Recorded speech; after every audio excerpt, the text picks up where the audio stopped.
Let's use a Chablis. A Chablis is a really good wine to make cheese fondue with. So I got that in here. I start letting that boil for a little bit so the alcohol burns out, otherwise we're going to be too fast in a happy mood. So now, of course, we come to the most important ingredient, and that's the cheese. So I know there's a lot of different cheese mixes out in the world, but my cheese fondue mix, since I came to Wisconsin, I always use some Wisconsin Swiss cheese. Then also Gruyere cheese, that's from the French-speaking part of Switzerland. A little bit of Appenzeller cheese, that's also cheese from Switzerland, from the German-speaking part. Then a little bit Emmentaler cheese, also from the German-speaking part.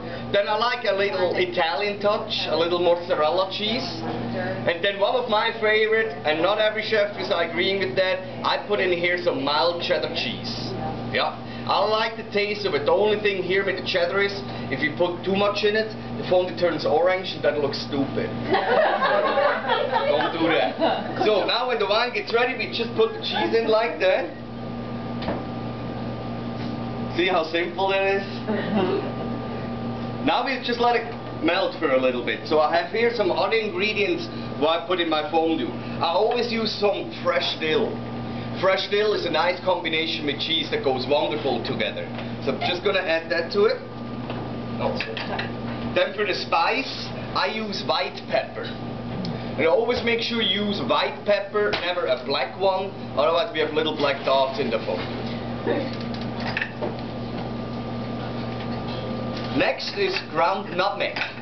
Nutmeg has a really strong natural taste, so I'm just going to put a little pinch into it. A little bit more, just like that. So next thing is lemon juice. A lot of people don't know that, but a little bit of lemon juice is really good in it. Now I want to share a little story from Switzerland.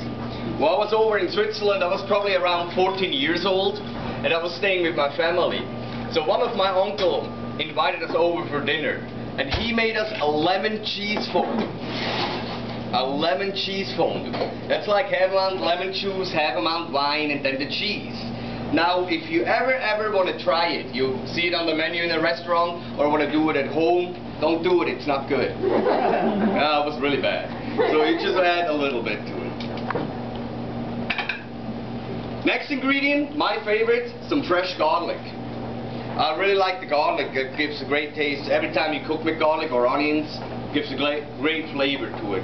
So in the fondue, little garlic always works out fine. Ooh, that's a lot. So now the cheese fondue is almost done. You see, it's so simple, it goes so fast. So now we pretty much come to the last step. Now we have to thicken it up. Because now the cheese and the wine are still separated, now we bring them together. So before I'm going to do that, I would like to share with you another story. You see, I have a pretty exciting life. Pretty exciting. So now in Switzerland, when we turn 16 years old, we are done with school. We're done with our education. That doesn't mean we are that smart, it's just the way it is. So now we have to choose what we want to be for our whole life. We have to choose an occupation. So I choose to become a chef. In my first year as a chef, I didn't know what I'm doing, but I was working in the cold kitchen making appetizers and desserts.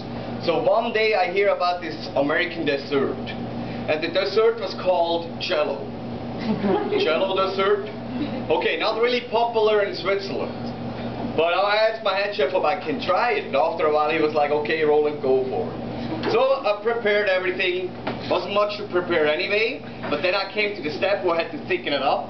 So of course I used gelatin. So I put the gelatin in, and I was really surprised it wasn't thick at all. So I put some more in. Yeah, it's actually a sad story. So after a while I was like, ah, sure, put the whole thing in the cooler. So the very next day I came back to work, went to the cooler, I had the Jello on my hand, I threw it at the wall and the right bounced back to me. That's the last time I made Jello. So now the cheese totally melted down. So now when we go with the cornstarch, you always want to make sure you mix it up really nice. Cornstarch is actually the easiest way to thicken up fondue. I know you also can make like a roux, like flour and butter together, but it's a little bit more advanced. Cornstarch, you mix it with wine and you're pretty much ready to go. So now I'm going to do that. just a little bit in the beginning, because it goes really fast. Then also a lot of chefs say if you do that, you have to do like an 8 figure. Did you hear that? I don't know why. I don't do it. So, gonna add a little bit more, and then that's pretty much it. Cheese fondue is done. Cheese fondue looks like that. See? It's like a cream. So that's gonna go over the bread. So now the last ingredient we have to put in here is what we call Kirschwasser. Is anybody familiar with Kirschwasser? Yes. Yeah. It's a clear cherry brandy? Yep. Good. Now in Switzerland, and I know that, in Switzerland every chef is using the clear cherry brandy, but most time it never finds its way into the fondue. Yeah, they're all drinking it. So I'm gonna add just like that. So now fondue's done. So I'm gonna serve you a little sample, huh?